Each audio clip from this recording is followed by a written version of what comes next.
नमस्ते, जय श्री राम। मैं आयोजकों का बहुत आभारी हूँ, स्पेशली अखिलेश जी और बलराम सिंह जी, जिनकी दया से मैं यहाँ आज हूँ।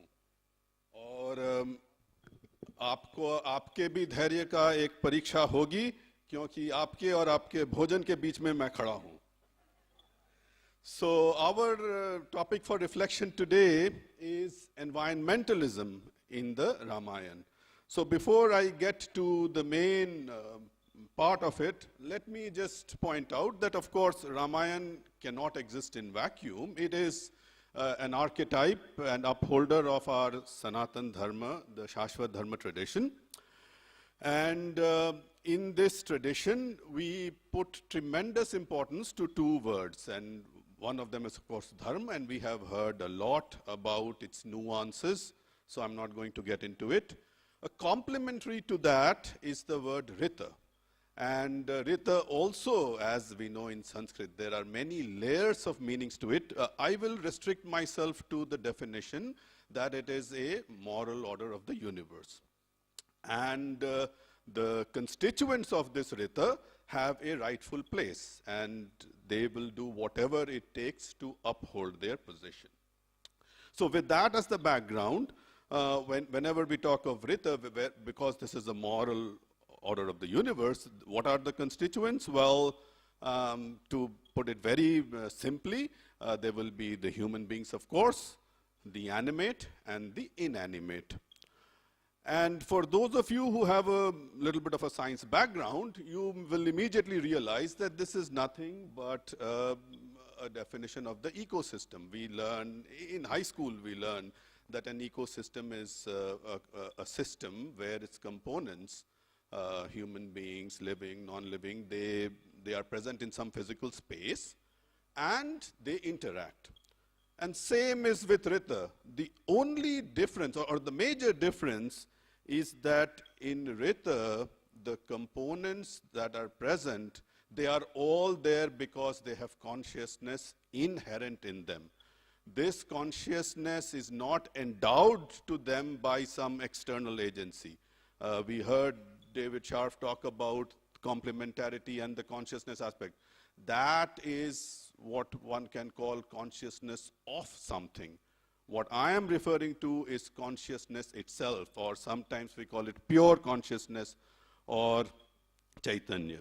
So, in a very famous Vedantic text, it's called Drik Drishya Viveka, there is a very famous shloka, and it goes something like this. It says, Asti bhati priyam nama rupam iti panchakam adhyatrayam brahma rupam jagat rupam tatodvayam. So, what we see is that the main aspects or the main components of in this case, the isness of it, the asti part of it, that is what gives this dominant position to the components in a rita.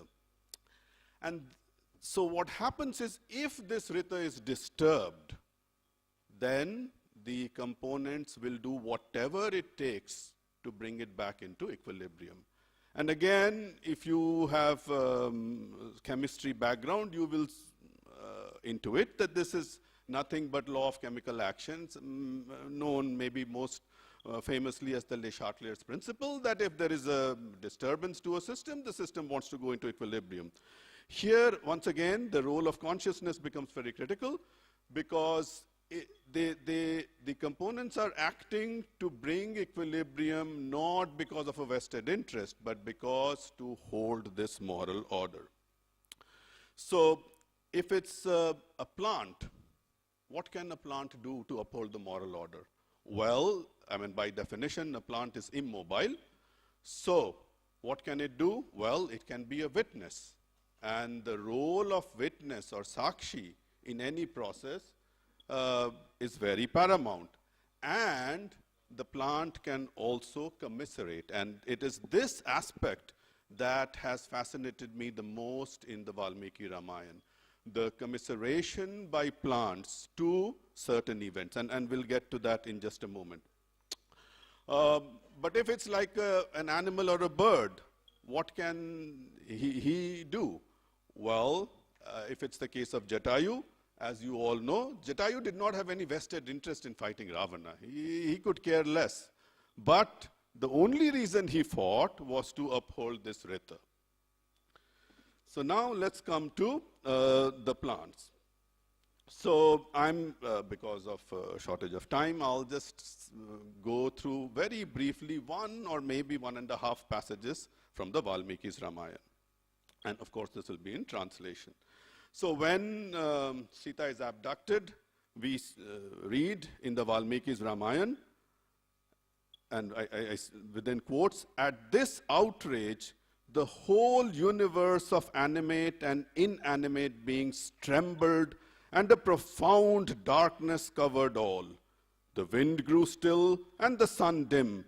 The trees, sheltering a myriad birds, buffeted by the following wind that swayed the topmost branches, seemed to whisper, 'Fear not.' And the lakes, carpeted with faded lotuses, filled with fish and stricken aquatic creatures, appeared to be weeping for Maithili as for a friend. Rushing in wrath from all sides, lions, tigers, and other beasts and birds followed Sita's shadow, and the mountains too, with their cataracts-like faces, bathed in tears, their crests like arms upraised, seemed to lament for Sita as she was being borne away. Beholding Vaidehi, carried through the air, the glorious sun, oppressed with sadness, lost its brilliance, and became but a pale disk." So you see, this is the role of Rita, that if this order is disturbed, then all components react in different ways. So this is how nature reacted. Now let's just see how Ram reacted, and I will move a little ahead. This is after Ram finds out that Sita is not present in the, she is missing. Then this is his lament again. So within quotes, "Rama began to run hither and thither, searching everywhere. The thatched hut without Sita appeared like a lake bereft of lotuses, shorn of its beauty at the end of summer. Seeing the deserted hermitage with its trees that seemed to be weeping, its flowers faded, the deer and the birds melancholy, bereft of charm, wholly desolate, the forest deities having forsaken it, the mats and deerskin lying here and there, the grassy sheets withered and trampled upon, Ram began to weep and cry out." So you see, this is a two-way conversation. When we talk of environmentalism, typically it is put in the context of what human beings are doing to the environment. But here we see that it's a two-way conversation. There has been a tragedy, the environment, nature is reacting to it, and in that reflection of that, Ram is also reacting to it. And now we have had a lot of discussion, even today, as to whether, the main question could be framed as, well, why is Ram weeping? Because for all practical purposes, he is an avatar. And we heard Ramdas Lam saying, well, this is not Sita who was abducted, but Maya Sita. But let that may be, whatever may be the case, the reaction of Ram is very, very genuine. Why would he react in such a way if he were an avatar? And the answer is very simple, that he may be an avatar, but once an avatar assumes a human form, he or she cannot escape the trials and tribulations of the human being. So Ram has to react in the way he did. There is no other choice, really speaking. Okay, so now I would like to spend a couple of minutes trying to bring a nuanced difference between two words in the context of the environment, of course, two words that we use very often and sometimes synonymously, but in my opinion, they are not synonymous. And the two words are Vana and Aranya. So Vana, when we say Van, that is land that has been cultivated for an ecosystem. Why has it been cultivated? For desirable plants, animals, and inanimate natural resources. So this is human engineering. We have intervened and we have chosen that place for our benefit. So the dominant theme here, of course, is one of intrusion. We have intruded on that space. And if that is indeed the dominant sentiment, then what should be our accompanying sentiment? That should be that we should be cognizant of this intrusion and apologetic because we have invaded this space. So in the Sanatana Dharma tradition, we find a reflection of that in Ayurveda. How so? Well, when an Ayurvedic physician goes and tries to extract, let's say, an active ingredient or some chemicals from a herb or a plant, it's usually accompanied by a prayer which goes something like this. "O plant, please reveal your secret to me, your treasure to me, and what is most important, and accept my apologies for taking out this extract from you in order for whatever I deem to be the case, let's say human survival or whatnot." So when we talk of vana, this is human engineering, therefore we need to be cognizant and apologetic. But if it is aranya, then it has to be completely undisturbed. There is no question of any engineering there. So if we want to be in an aranya, then we have to be one with it. We cannot think of tinkering with it or some way tweaking it to suit our needs. So moving along, just one more kind of a corollary of this is when we talk of vana and when we talk of the Ramayana, then the vanara, which we just heard from the previous speaker, that also has needs some discussion here. So when we say vanar, we have to understand that these are tribals who live off the land. And so we need to respect them and we need to treat their actions accordingly. Because it's very often asked, and especially in outside of India where Ramayana may not be that familiar to kids, that well, if they are tribals, why do they have that tail? And the answer could be as simple as a tail can be an ornament. I mean, even today in some tribes, they voluntarily put an ornamental tail. So the fact that it is tail does not mean that they cannot be tribal. So we need to keep that in mind. Because the skills that we read in the Ramayana of these vanars, and we heard about it yesterday, Nal.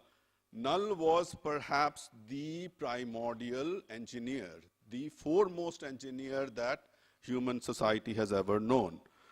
Susheshan, the physician. So we have enough evidence of their skills to dispel the fact that they were a monkey race or an animal race. And that brings me to the final item, and that is all along we have been talking of this external nature, man's actions and perhaps even the reactions. But in our tradition, what is most beautiful is that whenever we talk of nature or prakriti, there is no separation actually between external and internal nature. And more so, we cannot even think of, let's say, doing good to the external nature until we know to read and conquer our internal nature. So, in our tradition, when we say there's brahmacharya, then there is grahastha, then there is vanaprastha, and then there is sannyas. So what does it mean? It means that in my internal mapping, when I am talking of vanaprastha, I am trying to sever my ties with the society. I mean, these that I was responsible for, of course, I had to fulfill, and I have fulfilled. And now I'm trying to detach completely, but that's only a preparatory stage. And when I go to sannyas, that's when I have really conquered my internal nature. So when we talk of environmentalism, we cannot just leave it to this external nature and man's actions to bring about certain changes in it. It is both ways, and within nature also it is both ways, internal and external. Thank you.